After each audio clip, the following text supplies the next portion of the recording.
you stand for is you're supporting the West-East pipeline. Yes. And you say those jobs Thanks for are getting staying that way. in Canada. Everybody says east-west, by the way. I know. Well, I live out west. I know it's coming this way. And yet, you know, your stand on the Keystone remains somewhat ambivalent. Do you think you should just clarify that once and for all? Say, look, I don't support the Keystone. I support the West-East. It wouldn't have been our priority, but it's a project put together under that government. What we would do is we would move product from west to east, getting a better price for the producers and therefore more royalties for the producing provinces. We'd create jobs in Canada as a priority. Keystone does represent the export of 40,000 Canadian value-added jobs. We think we should add value to our own raw natural resources instead of pumping them as quickly as possible, the rip and ship theory of the Conservatives.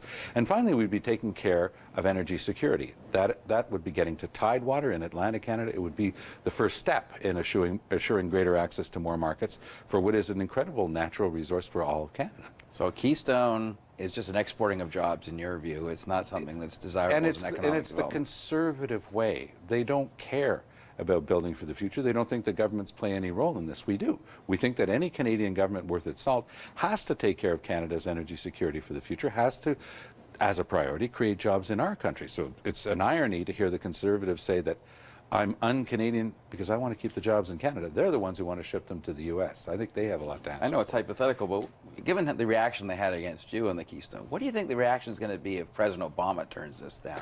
I'm sure that the Americans are going to take a decision that's in their own best interest as they define it, and that's normal. That's what any country does, is it takes care of its own interest. That's all we're asking the Conservatives to do, but since they don't, we want to replace them for that reason as well.